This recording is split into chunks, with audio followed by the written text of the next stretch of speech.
Popular है और मेरी ये कोशिश थी कि उनको फ्रंट पे रखा जाए और हमारी जमीयत उलमा पाकिस्तान, सुन्नी तहरीक, सुन्नी इत्तेहाद काउंसिल, जमात अहले सुन्नत सारी साथ मिले और ये एक लोगों की रहनुमाई का बहुत बायस बन सकते हैं। तो बहरहाल कादमी साहब ने भी, साहब जुबैर साहब ने जो जमीयत उलमा पाकिस्तान के सदर हैं, सरवत एजाज कादरी साहब ने, और फिर फैसलाबाद हामिद रजा साहब, बड़े वो भी दोस्त हैं, भाई हैं, तो वो मुझे कह देते थे कि ठीक है, फिर जब आप इतना ज्यादा जोर लगाते हैं, तहरीक लबैक वाले तो मिलकर चलना नहीं चाहते, तो आप फिर बात करें उनसे, समझाएं उन्हें। तो मेरा ये उन्हें समझाने का या उनसे बात करने का ये तकरीबन कई सालों से सिलसिला चल रहा है। सोचा जा रहा था कि पता नहीं अब क्या होना है, तो चलो हमारे अहले सुन्नत का तो स्ट्रॉन्ग प्लेटफॉर्म आए, इसमें मुझे अपना कोई फिक्र नहीं था। मैं तो आज भी मेंबर सूबाई असेंबली हूं और कल को भी अल्लाह को जैसे मंजूर है, पता नहीं मैंने मेंबर कौमी असेंबली होना है या मेंबर सूबाई असेंबली होना है या कुछ भी नहीं होना, ये तो अल्लाह सुनने को पता है। मुझे अपना कोई फिक्र नहीं है, ना कभी मैंने पहले टिकट कोई मांगी है और ना ही वो आइंदा ऐसी जरूरत पड़ेगी। वो मतलब कि वो इलाके का माहौल ऐसा है, लोग मोहब्बत करते हैं बुजुर्गों के सबके, मैं दोस्तों की मेहरबानी है, बुजुर्गों के सबके अल्लाह ताला का फजल करम है। तो लेकिन ये तो ख्वाहिश है ना कि यार असेंबलियों के अंदर हमारे बुजुर्ग हों, हमारे उलमा भी नजर आए। वहां चूं का मरबा लोग बैठे हैं जिनको कुल वल्लाह भी पढ़नी नहीं आती, वो पाकिस्तान के चेहरा नजर आते हैं, या फिर उलमा में से नजर आते हैं तो फजल रहमान साहब नजर आते हैं, जिनके वालिद साहब कहते थे कि आप तो पाकिस्तान की पे भी नहीं बनने देंगे, और आज भी वो यौम क़यादत मनाने को तैयार नहीं है। तो जो यौम क़यादत मनाने को तैयार नहीं है, जो पाकिस्तान की पे को बर्दाश्त नहीं करते थे, आज पाकिस्तान को करता तरता उलमा में से वो नजर आते हैं दुनिया को, तो ये चीजें शर्म वाली। तो बहरहाल अभी जो ये कोशिशें रही जिसमें तेजी आई और वो तमाम कोशिशें कोई रिजल्ट ना लेके आ सकी, इंसाफ भाई ने हमें इस काम के लिए टाइम भी ना दिया कि वो मुलाकात का टाइम ही दे दें। अब तमाम जमातें जो इकट्ठी होंगी, मैं अपने लिए नहीं कर रहा, मैं फिर अर्ज करूं, इसलिए कि हमारे उलमा मुत्तहिद होकर जब आएंगे एक कुव्वत बनेगी और असेंबलियों के अंदर हम समझते हैं कि वो जो मिशन है कुरान और सुन्नत के मुताबिक पाकिस्तान को चलाने का, वो पूरा हो सकता है, तो होगा। और मैंने साथ ही साहब को बताया कि मेरी जो सोच है कि तमाम अहले सुन्नत जमातें अगर मुत्तहिद हो जाएं तो ये इंतखाबी निशान क्रेन का ही रखा जाए, जो कि तहरीक लबैक का निशान है, एक पॉपुलर निशान है और इसी को यूज करना चाहिए, इसी को सबको कबूल करना चाहिए और सब करने को तैयार भी हैं। दूसरे नंबर पे मेन जो क़यादत है वो तहरीक लबैक, चूंकि ऑलरेडी माशाल्लाह एक इतना ज्यादा वर्क कर चुकी है और अहले सुन्नत के अंदर एक अकीदत और मोहब्बत है, तो मैं भी ये चाहूंगा और इसके ऊपर बाकी उलमा से जो मेरी थोड़ी बहुत बातें इनफरादी हुई, उनकी तरफ से भी पॉजिटिव ये फीलिंग्स थी कि अगर क़यादत भी तहरीक लबैक ही करे तो ये ज्यादा बावकार रहेगा और आसान रहेगा। जब तमाम जमातें, जमीयत उलमा पाकिस्तान, सुन्नी तहरीक, जमात अहले सुन्नत, सुन्नी इत्तेहाद काउंसिल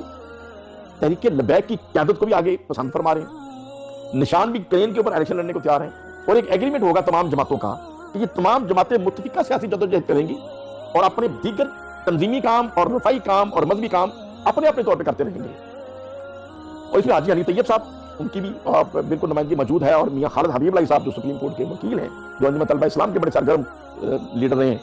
वो हाजी हनीफ तैयब साहब को नुमाइंदगी करते हैं, वो भी इसमें शामिल मुसलसल रहे हैं। तो सब की तरफ से ये था कि इस तरीके से इनफरादी काम, रफाई काम और तबलीगी काम अपनी अपनी जमातों के जरिए सब करते रहेंगे, लेकिन सियासी जदोजहद मुश्तरका तौर पर एक प्लेटफॉर्म पे होगी, एक नाम से होगी और उसकी क़यादत तहरीक लबैक ही करें, हम उसमें मुतमिन हैं, और निशान भी सब इंतखाबात में करें, इनका इस्तेमाल करें। तो साथ रिजवी साहब ने कोई पॉजिटिव और कोई नेगेटिव ना हाँ की ना की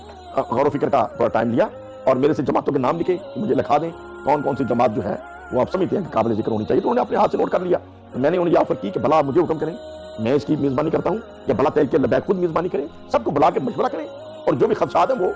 डिस्कस किए जाएं और एक रास्ता बने। लेकिन आज 10-12 दिन के बाद कल तक जो मुझे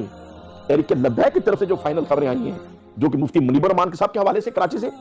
मियां खालिद हबीब लाई साहब जो सुप्रीम कोर्ट के वकील हैं उनकी तरफ से, साहब अबुल खैर मोहम्मद जुबैर साहब जमीयत उलमा पाकिस्तान जो सदर हैं उनकी तरफ से, कि जी तहरीक लबैक ने तो वाज़ेह कहा है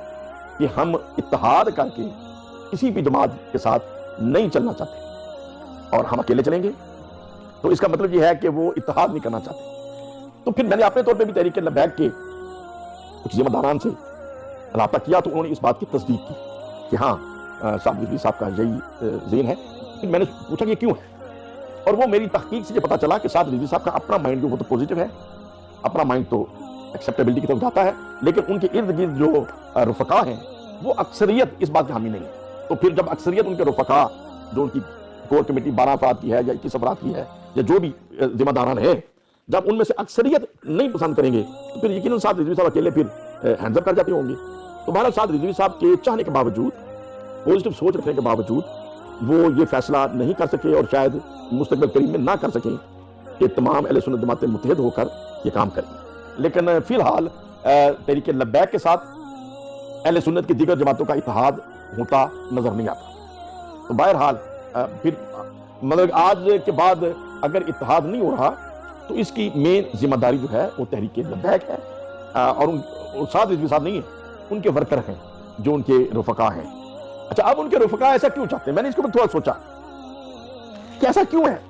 کہ وہ چاہتے ہیں کہ یہ سارے اکٹھے نہ ہو. تو مجھے جو بات سمجھ آئی وہ میں عرض کر دیتا ہوں. ان کے ساتھ جو ارد گرد ہیں وہ میرے جیسے چھوٹے لوگ بھی بیچ میں موجود ہیں، جہاں بڑے بڑے عظیم علماء بھی موجود ہیں، بڑے بڑے قابل قدر لوگ بھی وہاں ان کے ساتھ موجود ہیں، لیکن میرے جیسے چھوٹے چھوٹے لوگ بھی وہاں موجود ہیں. اور وہ یہ پھر دل تنگ کرتے ہیں کہ یار اگر یہاں کاظمی صاحب آگے بیٹھ گئے، یہاں ابو الخیر زبیر صاحب آگے بیٹھ گئے، اگر یہاں سلطان بہو شریف سے سجادہ نشین صاحب بیٹھ گئے، یا گولڑ شریف والے آگے بیٹھ گئے، تو ہم کہاں بیٹھیں گے؟ یہ سیٹیں تو وہ روک لیں گے. تو وہ پھر مشورہ دیتے ہیں سعد بھائی کو کہ نہیں جی نہیں، آپ چھوڑیں ان کو، یہ کیا ضرورت ہے.